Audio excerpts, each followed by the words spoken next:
Be strong.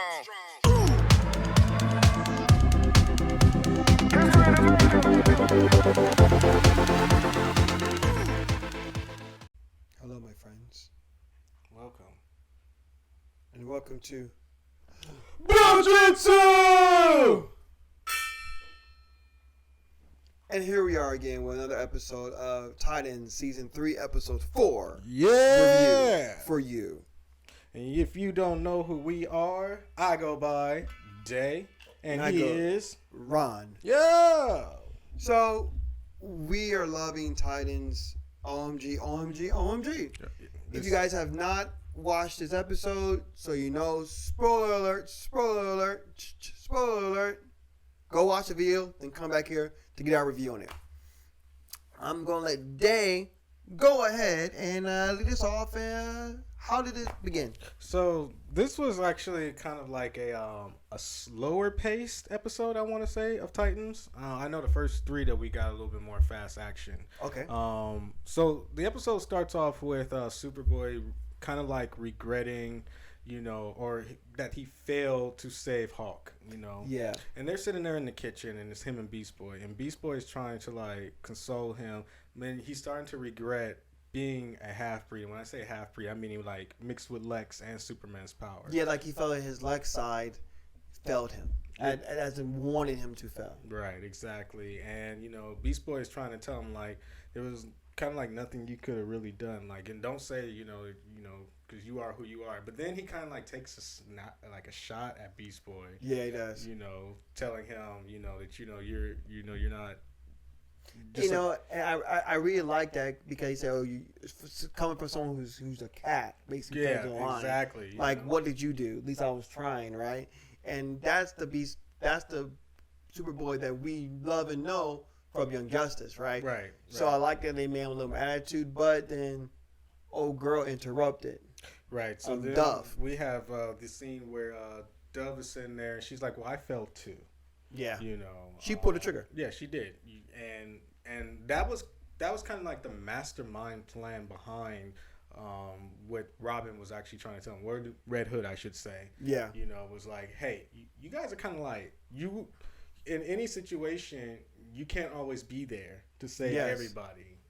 You would be just like me, and you guys would have failed from grace too. He's really trying to justify his own actions. He really is.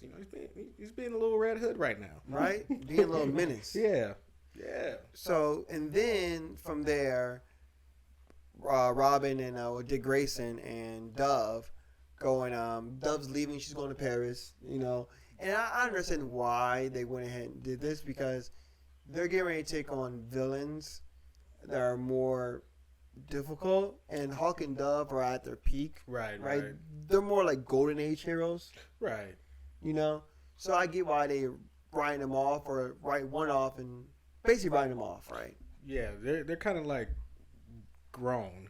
Yeah. And, and I think Dove is at the point where she's just trying to figure out, do I want to continue doing this? Character development. They're really at the end. Really good character development with her right now. And I noticed that, like, Titans, whenever, like, you need some character development, they just write you off for a couple episodes. Yeah, like, look at that. They got Raven gone still. Yeah. We still ain't seen Wonder Girl yet. Yep. And then we also have what's daughter, Slade's daughter. Yeah, we haven't seen Rose Wilson yet. So yeah, that was. For that part was really dope. And then from there we get Red Hood. Barbara Gordon calls Dick and lets him know that Red Hood put a hit out on for Scarecrow. Right. Which is kind of odd, right, in the beginning. He put the hit out on Jonathan Crane, but at the same time, though, this is all part of his plan. Yeah. So, of course, Nightwing being Nightwing, he goes and he kidnaps Jonathan Crane.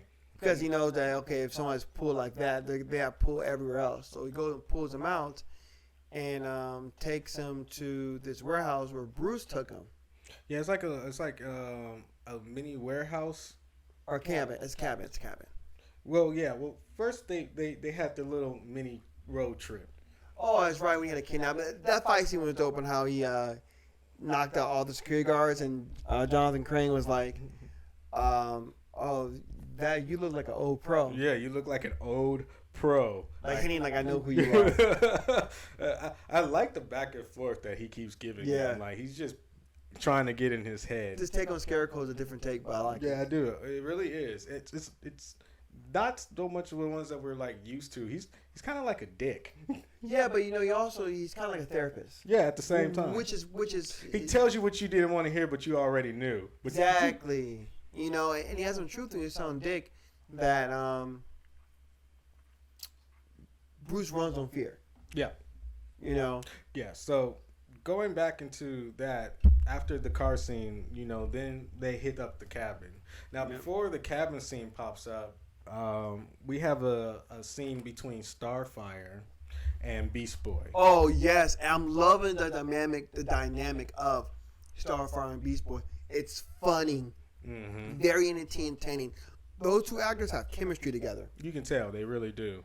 Because Beast Boy's like, I'm just like, cause she blacks out and loses her memories. Yeah. And Beast Boy's like, oh, like leave me alone. All you're doing is attacking me though. Right. Like, it's always Beast Boy that's getting attacked. Like nobody else is getting attacked. Like really, yeah. So she sets him on fire. Then she kind of wakes up from her little spell or dream that she was in, and then turns around. He was like, I'm gonna put you in this machine, and then all of a sudden it jumps to him being locked in a trunk.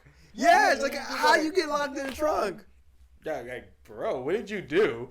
And drove him to the middle of nowhere, right? Literally like the middle of nowhere, you know. And when it comes to this scene right here, I thought it was really funny because when she walked around, she came back to like her physical being again, you know, and then she was like, what is that noise? Yeah. And then like Beast Boy pops out like, right? What are you doing? Like, I did that to you? Oh, I'm sorry. Right. That's how she kind of played it off. Right, like, yeah. oh, I'm sorry, you know. And at that point, he was just like, okay, there has to be a reason why you brought me exactly. And he chose her to move the car, and they found the little hatch where her sister's being held captive. Right. Now, Blackfire is being held. I really like Beast Boy. You really see him kind of growing up. Yeah, He's not the so immature Beast Boy that you always see in like you know, the comics or even like the anime. He's someone who's he still has that Beast Boy. I want to be the best. I want to be a hero, but just more in a mature way. Right. He's definitely holding the group together. Yeah. Trying to solve all the problems. And he said that too. He said, "I'm tired of cleaning, cooking for y'all, doing all this stuff," because he's the one trying to keep the family in order. Right. When everything's being chaotic, you know, everyone's playing their role. What is dope is, number one, when Starfire was talking to Blackfire, we got some deep conversation. We did. On how Starfire wasn't really a great big sister. Yeah, you know, this season definitely is focusing on family. Yeah. Family issues. Family. Some type of like sibling rivalry. Hold on. Nah, You ain't got no family. don't got friends. You ain't got friends. Got family. Got family. Terry got family. Yeah. Damn, Van Diesel. Yeah, you got the Bat family. They're going through Yeah. it, right? Then you got Starfire. She's going through it. And then, you know, you got Superboy, you know, having daddy issues. Daddies. Yeah. Daddies.